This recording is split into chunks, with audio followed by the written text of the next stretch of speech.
esse tema realmente é muito relevante, Claudete. Para você ter ideia, tanto esse estudo do Rio de Janeiro como aqui da USP mostrou que quase 50% das pessoas que se internam por Covid acabam tendo queixa de memória. A gente sabe que não é só memória, né? Tem a fraqueza, tem a ansiedade e depressão que aumentou muito, mas a memória chamou a atenção por ser um dos sintomas mais comuns, 50%.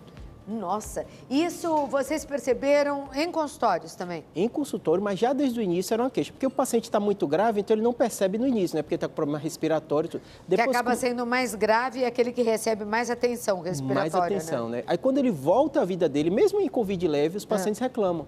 E a gente já sabe o mecanismo, né? Tanto por ação direta do vírus, tanto que o vírus altera o olfato, né? Você até relatou isso, né? Eu fiquei mais de um ano sem olfato. Além disso, causa um processo inflamatório que prejudica o cérebro e também o vírus causa muita trombose. Por isso que aumentou tanto a incidência de AVC e infarto. Verdade, nós tivemos até jornalistas que morreram vítimas de trombose. A pessoa saía do hospital, recebia alta, acabava tendo uma semana ou dias depois uma trombose e voltava.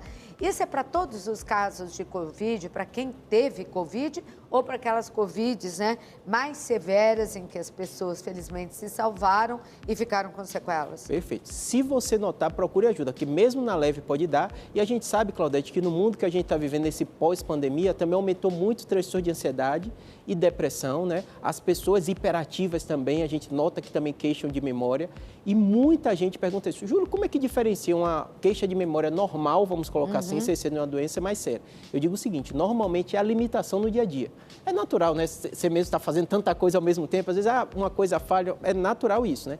Mas se isso breve esquecimento. Um breve esquecimento, né? Uma falha, esqueci uma coisa no fogo, isso pode acontecer, mas se isso for recorrente, começa a prejudicar a qualidade de vida. Recorrente, o que você diz como recorrente? Se todo dia acontece? Acontece com uma frequência muito grande e normalmente prejudica a qualidade de vida. Então a pessoa às vezes fala assim, eu saí, estava perdido, o que eu estava indo fazer? Né? Ou não sabia onde é que eu estava, né? Ou as pessoas ao redor começam a notar, o que aconteceu? Você acabou de falar isso, você está repetindo, aí necessita procurar ajuda. Isso daí, normalmente, o familiar percebe. Às vezes, não passa assim, né? Você fala, nossa, mas fulana a avó está repetitiva, né?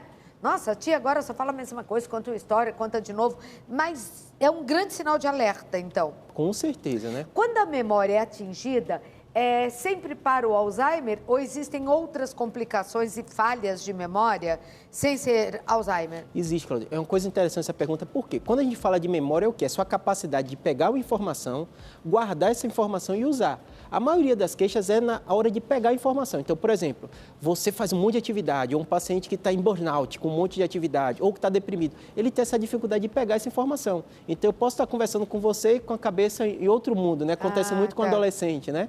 É completamente diferente. Você tem que falar assim, você está ouvindo o que eu estou falando? Isso. Porque parece que a pessoa está viajando, né? Perfeito. É completamente diferente do Alzheimer, porque é a capacidade desse armazenamento. Então, a pessoa não consegue buscar aquela informação. E isso acontece por quê?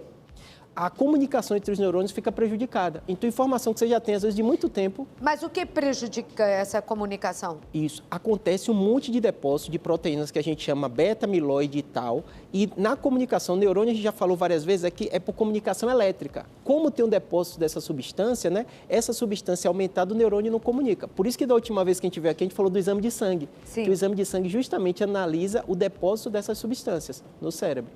É um exame de sangue que você indica para os seus pacientes? O que acontece? Tudo que é muito novo a gente tem que observar, né? Tá. Hoje em dia, o diagnóstico é clínico, então só paciente com sintoma. Hoje muita gente tem preocupação assim, será que eu vou ter, será que eu não vou ter? Não existe nenhum tipo de teste que vai prever quem vai ter ou não vai ter. Então pode botar mais minhoca da cabeça do que ajudar. Então mesmo aqueles estudos genéticos... Minhoca na cabeça não é bom, né, doutor? Não é legal, não é legal. Eu estava brincando ali nos bastidores falando o seguinte, doença todo mundo vai ter, a gente é ser biológico, né? Mas a gente percebe que os pacientes perdem muito mais tempo com medo de doença do que com doença de verdade. Meu consultório até brinca com os pacientes, eu falo 30% dos pacientes não tem doença nenhuma.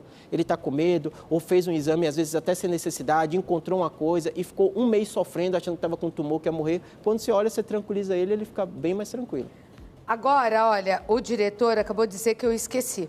Mas é um esquecimento breve, Gabriel, porque durante a reportagem ele falou, faça uma chamada do Rede TV Plus, porque hoje nós vamos dar de presente uma caixa de som JBL, tá vendo? Te peguei. Isso eu não esqueci.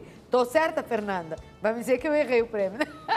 Tá certinho, uma caixa de som JBL. É daqui a pouquinho, no meio da entrevista, eu vou até lá para dar esse presente para vocês, tá bom? Era isso que eu tinha que falar. e esqueci. O esquecimento como esse, isso é normal. Claro. Estou aqui preocupada, me concentrando para entrar no ar, ele me deu uma informação Perfeito. que normalmente eu guardo.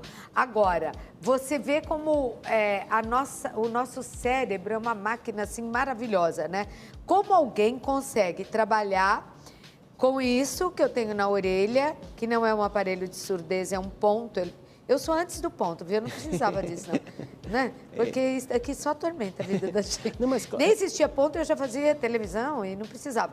Mas hoje em dia tem isso daqui, que é para o diretor se comunicar com você e lembrar. Agora, às vezes, a pessoa está falando aqui, você está lendo um texto, está prestando atenção em quem está do teu lado, tem que ouvir o que o convidado está falando para perguntar a respeito daquilo, se surgir uma dúvida, se colocando em seu lugar. Então, não é fácil, são muitas atividades ao mesmo tempo. Perfeito. Isso desgasta o nosso cérebro? Pelo contrário, ajuda, né? É? A gente está falando dos bastidores com o Leão, né? De tanta informação que vocês pegam. Eu fico até assustado, mesmo sendo neurocirurgião trabalhando com a área cognitiva, né? O que acontece? Cérebro é que nem músculo, Claudete. Quanto mais você utiliza, melhor.